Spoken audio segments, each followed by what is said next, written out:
What's up, everyone? Yes, it is I, your host, Natalie Morrison, and you might be thinking, wasn't this called Swim Masters? Well, yes, it was, and you're definitely in the right place. We decided that we wanted to give the podcast a bit of a makeover, and we're so proud to introduce to you ReVoicing the Future, a Women of NAM podcast. Don't worry, it's still the same content, still the same hosts. We just wanted to take this to the next level and we're excited that you're joining us on this fantastic journey. The episode that you're currently listening to was recorded before the name change, and I just wanted to let you know that you are in the right spot. So keep on listening. Be sure to subscribe and stay tuned for all new episodes of ReVoicing the Future, a Women of NAM podcast, coming soon.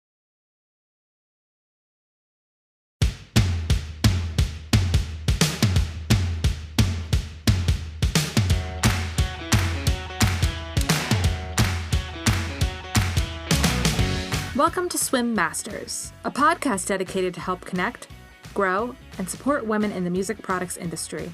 I am your host, Natalie Morrison.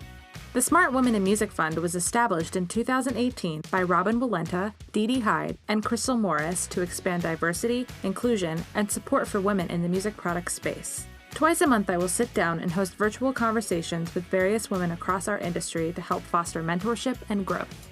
Now, without further ado, let's dive in. What's up, everyone? Welcome back to Swim Masters. I'm your host, Natalie Morrison. Thank you for tuning in. Are you excited? Are you ready? It's time for another conversation, hence why you press the play button. But honestly, thank you so much for taking the time to tune in every other week. This has been an incredible experience so far, and I can't wait to see where this is going to take us even further. And I hope that you are learning a lot and are inspired. And yeah, basically, that's all I have to say. But I'm really excited to introduce to you our guest for the episode. I had the absolute honor of speaking with the incredible, inspiring, yes, Kit. I'm talking about you. Kit Culpepper from Martin Guitar. She is the director of channel strategy, and she also spent a number of years as the director of sales. And I really hope you enjoy this episode, this conversation, and the message that she shares throughout. And I hope it encourages and inspires you more and more every day. So with that being said, let's get started. Hi, Kit. Thank you so much for joining Swim Masters. I'm so excited to have you on the podcast. Natalie, I'm excited as well, and I'm honored that you picked me to speak to everyone on this podcast. Just so happy to be here today. I'd love to start with a brief overview of your career journey and how you ended up in the music products industry.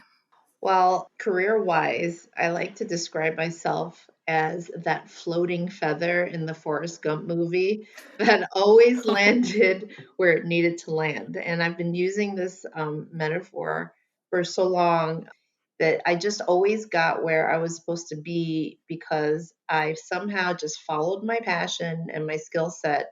And with a very strong work ethic, I've always just gone for what I wanted. So I just need to say before I get into the career stuff, my sister and I were first generation to complete our college degrees in our family, and we're super proud of that. Yay! Yeah, thank you. And I'm not discounting anyone that came from a, academic background or whatever, but I just always felt like I needed to say that, especially for aspiring professional women who might have in their minds, like, well, I don't have, the education in my family, or I don't have, that kind of positioning in my life. And it's like, dude, my mom was a waitress and she was a single mom and she did a good job. I just have to put that out there, Natalie. Yeah, of course. That's amazing. And I hope it inspires other people as well. Thank you. So do I. So I've been a bank teller, a dog walker, a sneaker salesperson, a hotel receptionist. I have checked coats. Okay. And the reason I have to say that is because taking odd jobs helped me learn about people and learning from Oh, yeah. people. Yep. That's how you get to your next bigger role, is with that like massive experience, just talking to people. I'm from New York City. I grew up in Queens and Long Island, so I've been around very intense people, and I believe this is the ground where I learned to communicate. And through my years, professional opportunities, they just started showing up in front of me. And I have to say that I don't feel like I've ever had to claw or climb or fight to advance my career. And the reason I say that is a lot of women that I speak to, career women, are like, man, I feel like I've had to fight so much harder than my male counterparts to get to where I am. And I have to admit, I've never felt that way. So I want the audience to know that. And I think that's just a personal mindset of Kit Culpepper. Yeah, it's just like I refuse to believe it, right? Trademark. It is. Yeah, it totally is. I just have to put that out there. My first professional job was at Chase Bank as a service line phone rep out in Jericho, Long Island. And it was just, customer service calling in about their bank accounts and stuff.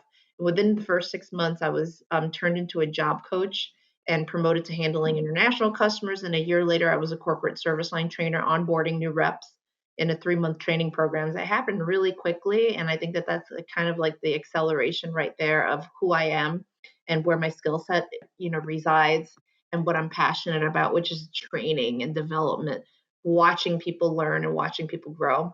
And there were really great lessons learned in that job about communication styles. So more on the talking with people, not just the customers, but also the employees that work there, to help them understand, hey, we could win if we communicate the right way.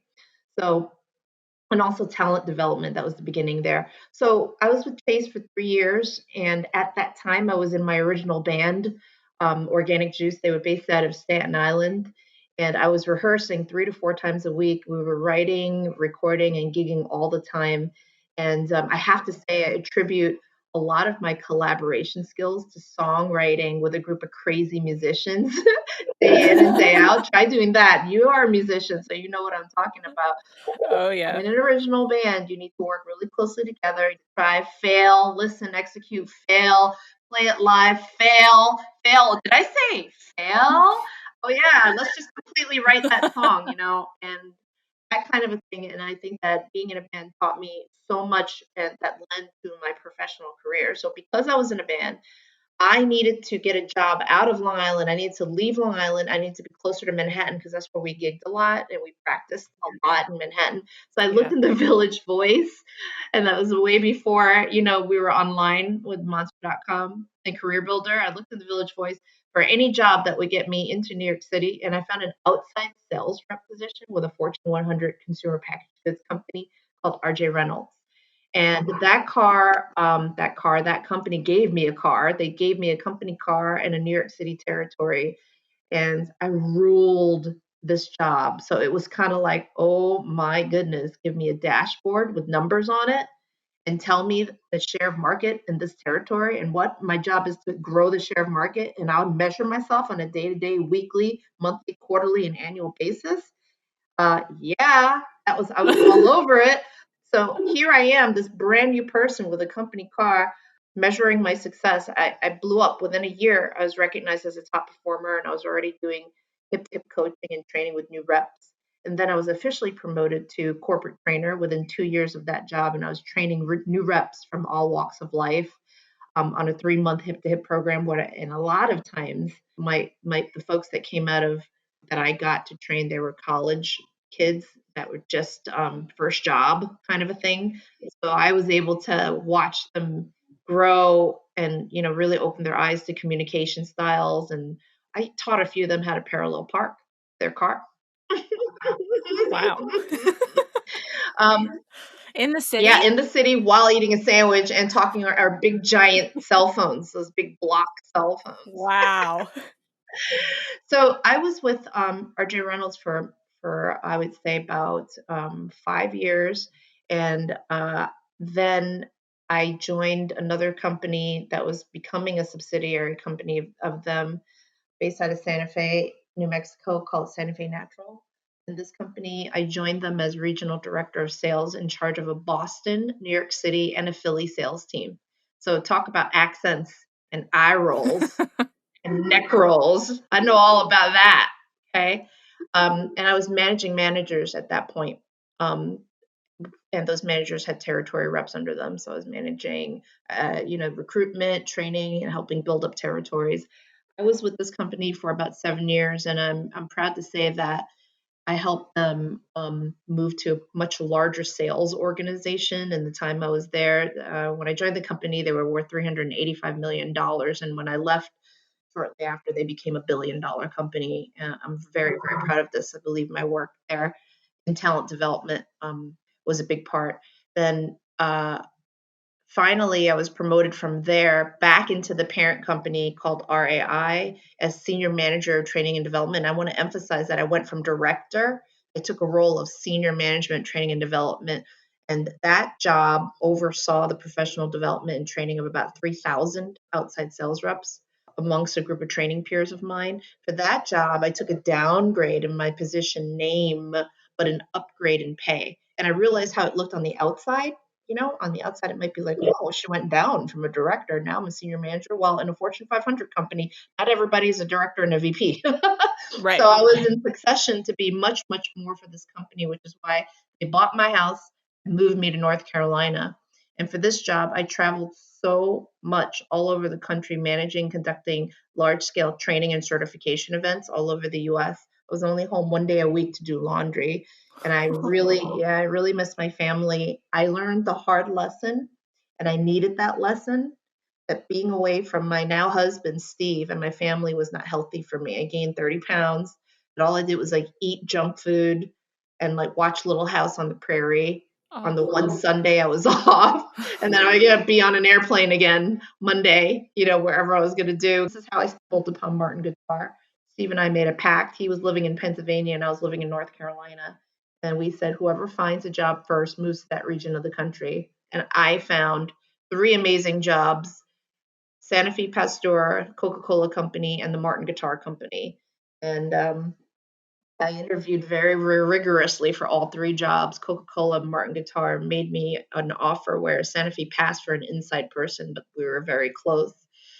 And Coca-Cola chased me after I took the Martin Guitar job, and they were like, what can we do to get you? And the reason I'm telling the story is because they realized that I was a woman with the kind of experience they were looking for. I was a minority woman, which was even better because for their global succession goals, they need me. And I want this audience to know you're needed, women, in these types of jobs. So not for a second should you think, right, that they don't need you. And that part right there, I think, empowers women to just know your value.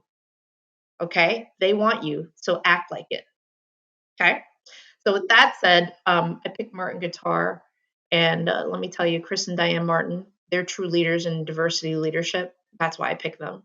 They believed in me, and I've learned hard lessons at the company since it doesn't have $1 million budget for me to spend on, training certification programs. But I learned to be nimble and operate on a very high strategic level while swooping down, simultaneously executing and training on very practical and weighty levels. So that's my quick little how I got to Martin Guitar. That's incredible. Oh, I love it so much. Thank you. It's been an incredible ride. It really has. It's so interesting to hear, especially with what you said about Coca-Cola trying to chase you and realizing that they wanted you because you're a woman and you're a minority woman and that they needed you in that role. I hope all companies do that. Like, hello.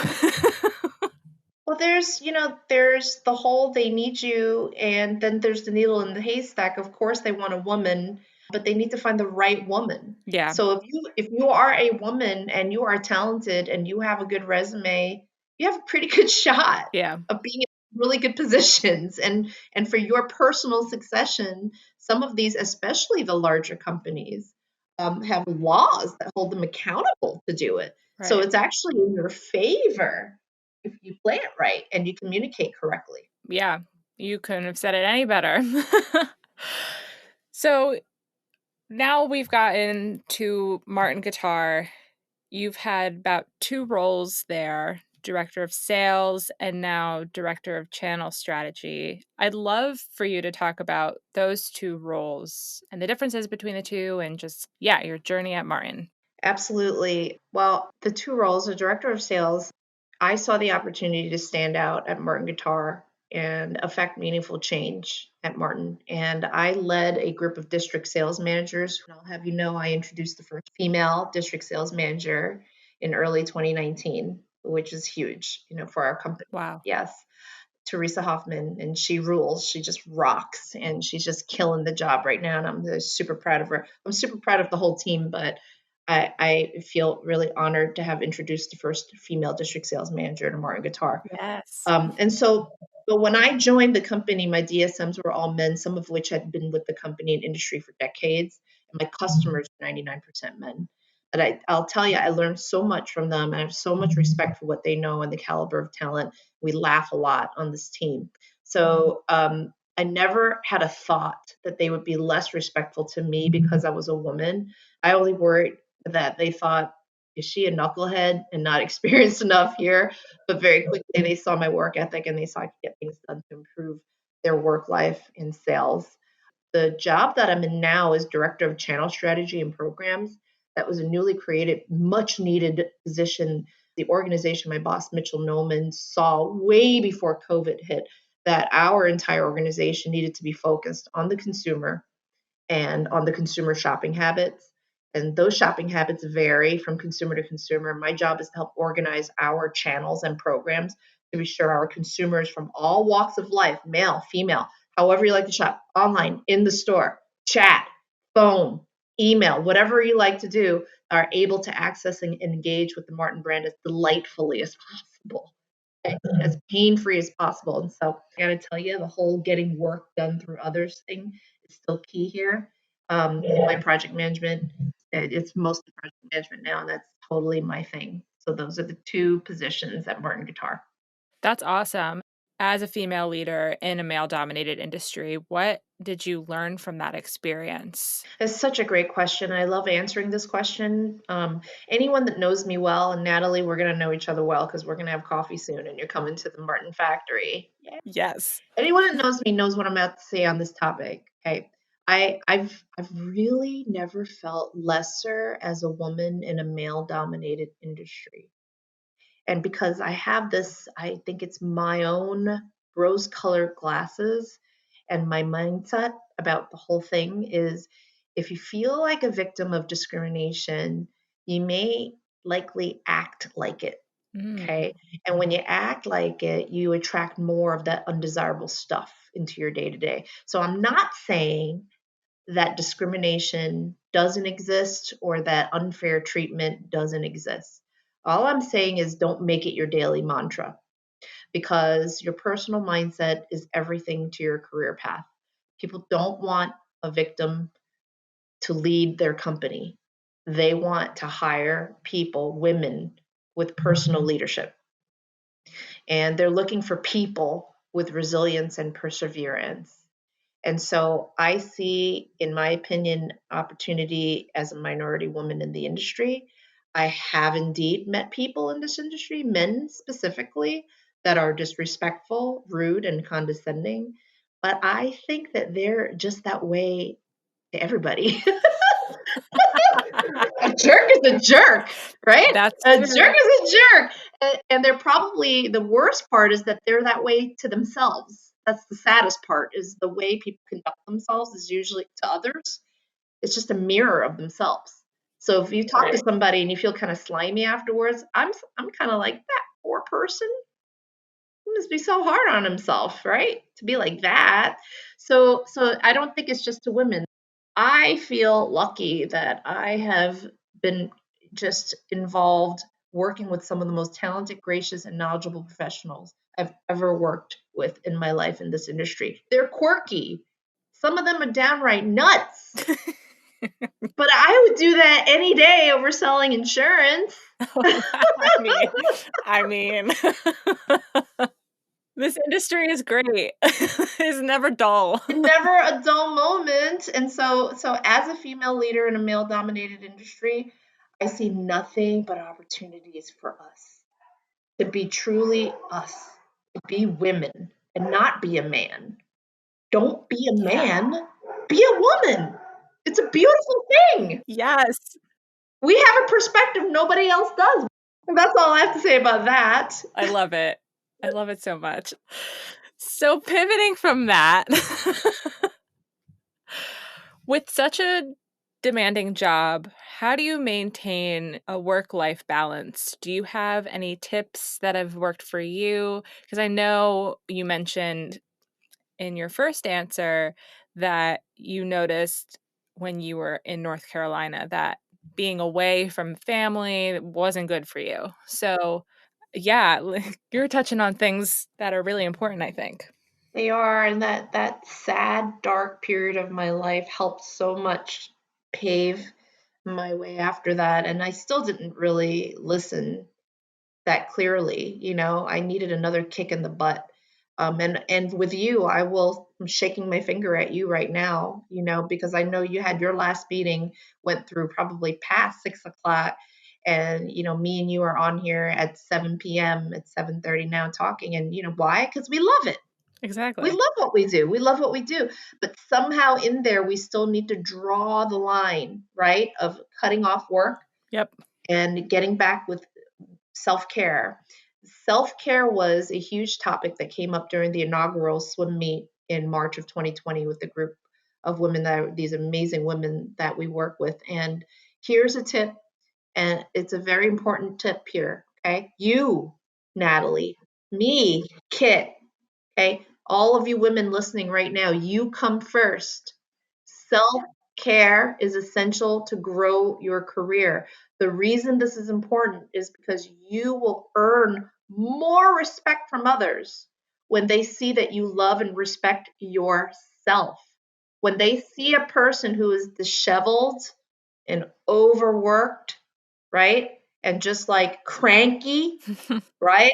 Cranky and just everybody else, all you lazy bums, look at me working until 6 o'clock. They don't, I think that they actually, they see you as that poor woman is working herself to it, right? Like what's going on with her? Respect yourself enough to say no to an evening dinner with clients if you're not feeling up to it, and go to your room and re-energize yourself. Respect yourself enough to delegate work to others, enough to decline meetings that are riding up a bunch of other meetings because you need the space to regroup and charge. When you take that space to regroup and charge, people see that and they respect you more for it. And trust me, I'm still learning this now. I'm not saying I'm perfect because I'm a workaholic, but I'll tell you Yep. something, that workaholism is no good, Natalie. I'm just Yeah. telling you, it's no good. It's not good on the mind, the soul, or the physical body. Yeah. I've learned that the hard way. I think a lot of people have learned that the hard way. And I have to say that this quarantine COVID situation has really forced me to put my self-care first. And I was already doing it and forcing myself to do it in January, like at the very beginning of the year. And I started to go to yoga classes like once a week. Like that was my goal for myself. It's like once a week, I'm going to hit a yoga class. I'm going to reset and it's going to be great. And now I have been doing it every single day for the past 6 months That is wonderful. because it's the one thing that like It's yours. it's mine. No one can take it from me. Doing it for you. But it's so important, and it's important to talk about too because I don't think we talk about it enough. We don't talk about it, Natalie, and it's also with nutrition. So how many Yeah. times have we been like, let's just quickly grab a pizza because I have a meeting, right? I have to go Yeah. to a meeting, and so let's put this stuff in my mouth and just move on. No, no, no, no, no, no. Self-care. You need to give yourself proper nutrition, proper sleep, proper vacation time, and you need to draw the line between work and play. It's critical. So that's my advice on that, maintaining work-life balance. So, not everyone has a great relationship with their family, but whatever that thing is that makes you vibrate on a happy, level, like I am giddy doing this thing and this is my personal thing, go find that thing and do that as often as possible. I love that. Everyone listen. Yeah, everybody, listen. This is important Me and Natalie know. Listen to us. Don't make the same mistakes that we've made. I mean, sometimes you have to, but it's life. So, as you mentioned, and I believe this is still true, you're in a band, I am. which is awesome. In your opinion, since you're involved in multiple aspects of the music industry, what's your assessment on where we are with gender roles in both areas of music? Well, I think there's a ton of opportunity to grow the MI business with women. Personally, I've been a musician for, I'm just sad to say, 30 years. I've been around a bit. I'm in a 7-piece band called Major Kit and the Bionic Defection. And Yes. yep, that's right. Major Kit and the Bionic Defection with 6 guys.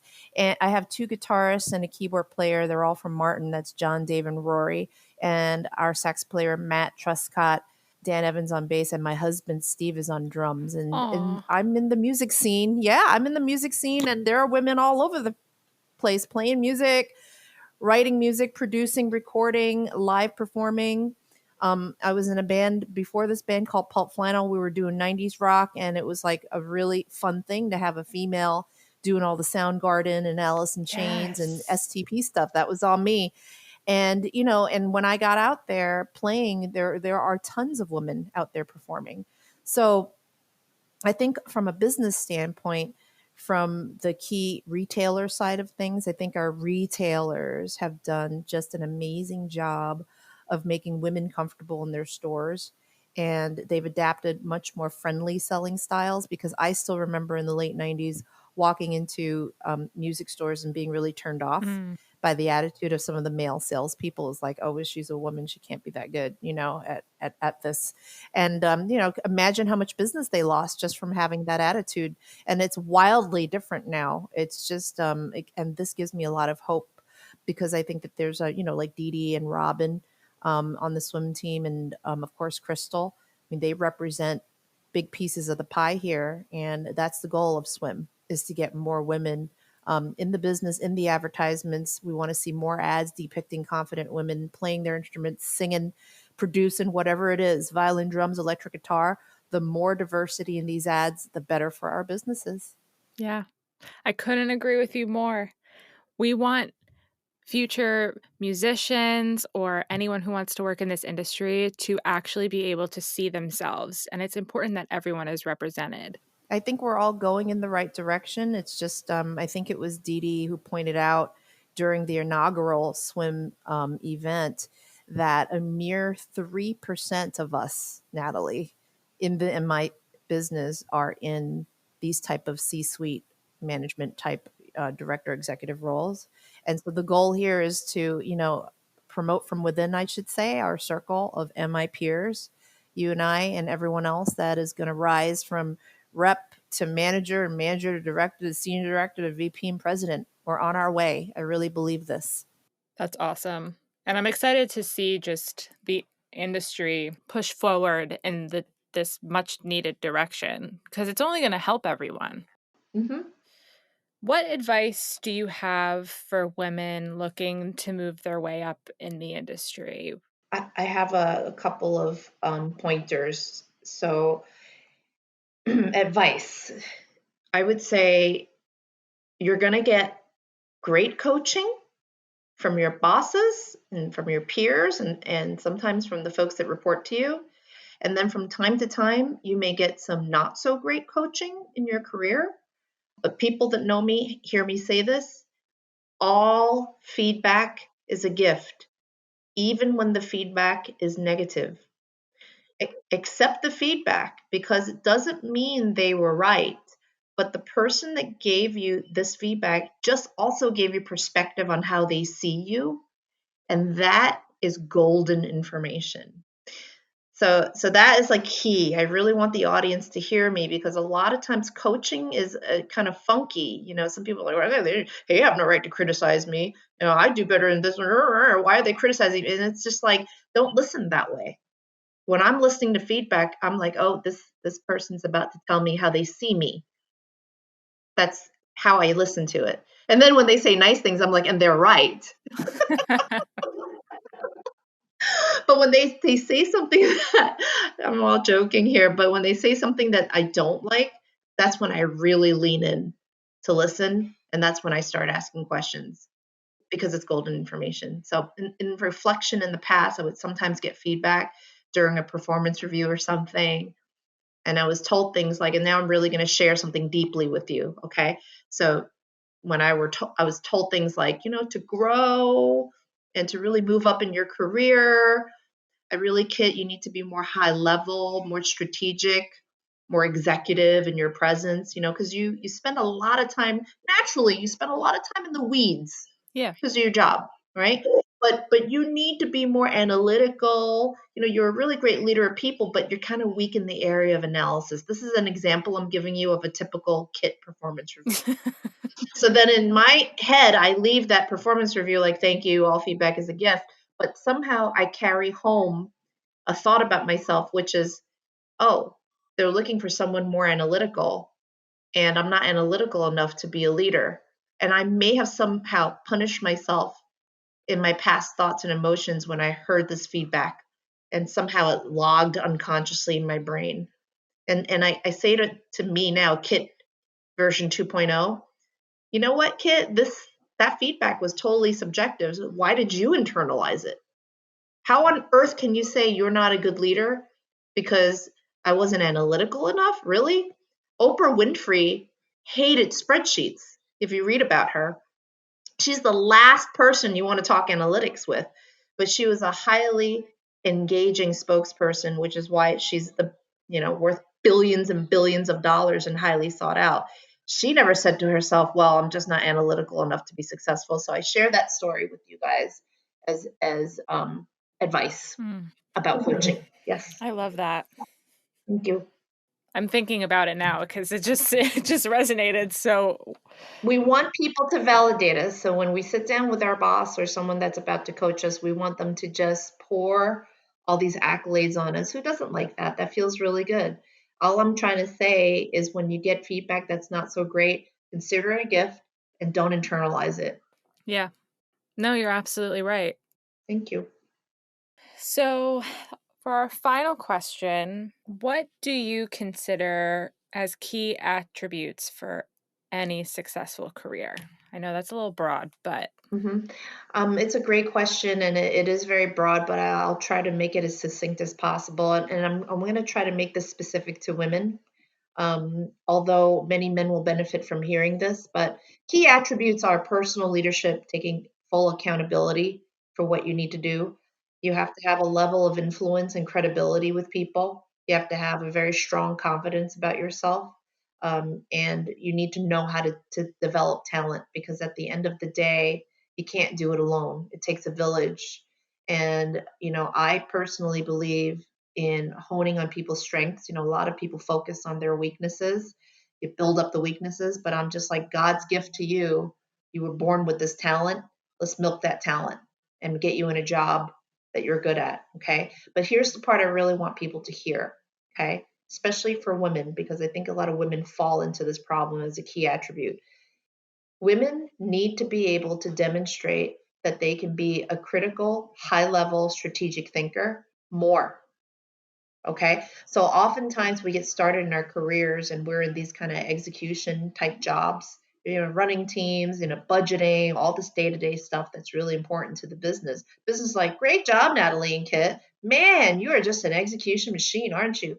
But really, really don't see you operating in that strategic sphere, and the critical thinking. In my brain, I'm going, that's because I'm in a job where 39 people are reporting to me and I have to write performance reviews and I'm totally in the weeds with them about the budget every single day, right?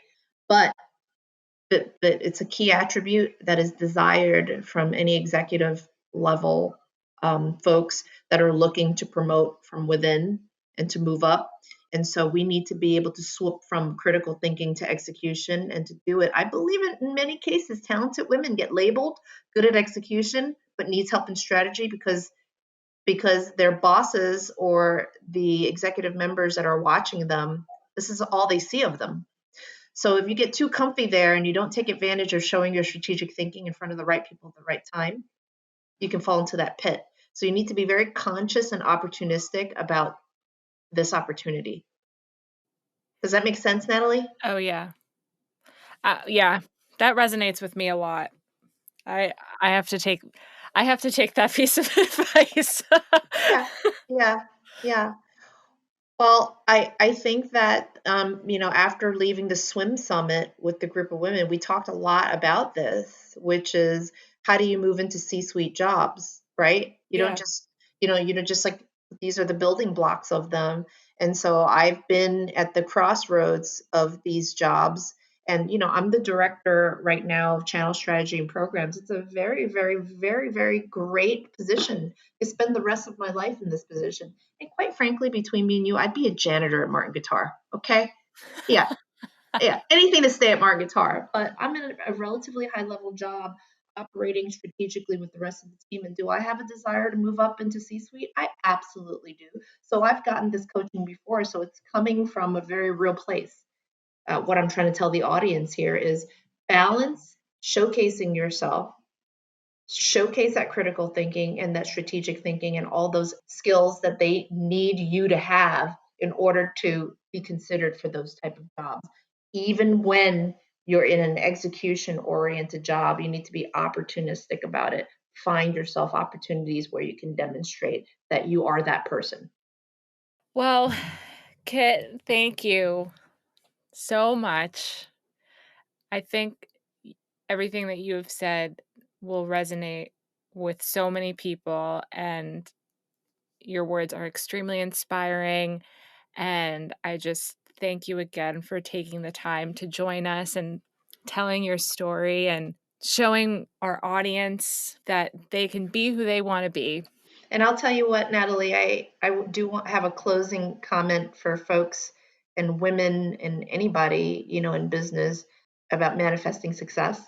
And that is to be as authentic as you can be and to be as true to your strengths as possible. And Mary Larson, the director of NAM Public Affairs and Government Relations, she shared this really great idea on how to manifest success. And that is, she said, quote unquote, find that itch and then go and scratch that itch. And that really resonated with me. If we strive for things that make us excitedly leap out of bed every day, good things will manifest. So for those of you striving to be a VP or president, just to be VP or president, you're probably going to have a harder time than just being right now the VP and president of your passions. And if you can be the VP and president of your passions now, the more you follow those things that make you tick, the more likely you'll manifest success in career that aligns with the things you care about. I love it. Thank you so much. Thank you so much for having me. It was so much fun. You're welcome. You heard it here first, everyone. Take this advice. Natalie, you rule. That's all I have to say. You rule. Thanks, Kit. Thanks for having me. Thanks for listening to this episode of Swim Masters. Don't forget to follow us on social media, including Facebook, Instagram, and LinkedIn, to stay up to date on all new things swim. We'd love it if you'd share and leave us a review. If you would like to learn more, please visit www.smartwomeninmusic.org. This episode was co-produced and edited by Stephanie Lamond and Natalie Morrison. See you next time.